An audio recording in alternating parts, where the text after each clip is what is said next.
June 1 school തുറക്കാനിരിക്കെ Thrissur നഗരത്തിലെ വാഹനത്തിരക്ക് നിയന്ത്രിക്കുന്നതിനായി city traffic enforcement യൂണിയന്റെ നേതൃത്വത്തിൽ പുതിയ ഗതാഗത ക്രമീകരണങ്ങൾ ഏർപ്പെടുത്തി. ഈസ്റ്റ് ഫോർട്ട് മേഖലയിൽ കിഴക്കൻ ഭാഗത്തുനിന്ന് വരുന്ന KSRTC ഉൾപ്പെടെയുള്ള ബസ്സുകൾ ലൂർദ് പള്ളിയുടെ മുൻവശത്ത് നിർത്താൻ അനുവദിക്കില്ല. പുതിയ സ്റ്റോപ്പിൽ മാത്രം യാത്രക്കാരെ കയറ്റാനും ഇറക്കാനും പാടുള്ളൂ എന്ന് പോലീസ് അറിയിച്ചു. കാട്ടുകാരൻ ജംഗ്ഷനിൽ നിന്ന് എറണാകുളം റോഡിലേക്ക് പോകുന്ന ബസ്സുകൾ മുണ്ടുപാലം ജംഗ്ഷൻ കഴിഞ്ഞുള്ള സ്റ്റോപ്പിൽ നിർത്താതെ അസറ്റ് ആങ്കറേജ് ഫ്ളാറ്റിന് മുൻവശം മാത്രമായിരിക്കും സ്റ്റോപ്പ് അനുവദിക്കുക. നഗരത്തിലെ ഹൈറോഡ്, ബെനന്റ് road, Sahitya Akademi road, saint Thomas college road, Chembukkavu, Pallath road എന്നിവിടങ്ങളിലെ വൺ വേ സംവിധാനം കൂടുതൽ കർശനമാക്കും. സെന്റ് തോമസ് കോളേജ് റോഡിൽ നിന്നും പാലക്കലങ്ങാടി റോഡിലേക്ക് പ്രവേശനം ഉണ്ടായിരിക്കില്ല. തിരുവമ്പാടി ഭാഗത്തു നിന്നും പാട്ടുരായ്ക്കൽ വഴി നേരിട്ട് ഷൊർണൂർ പട്ടാമ്പി റോഡിലേക്ക് പ്രവേശനം അനുവദിക്കില്ല.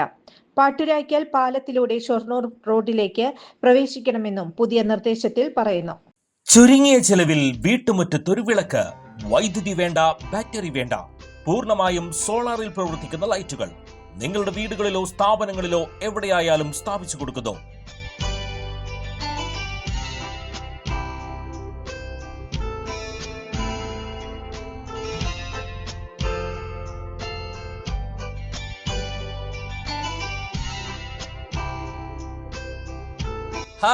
Solar Lights. കൂടുതൽ വിവരങ്ങൾക്ക് വിളിക്കേണ്ട നമ്പർ 9447132148. വാർത്തകൾക്ക് ഞങ്ങളുടെ ചാനൽ സബ്സ്ക്രൈബ് ചെയ്യുക.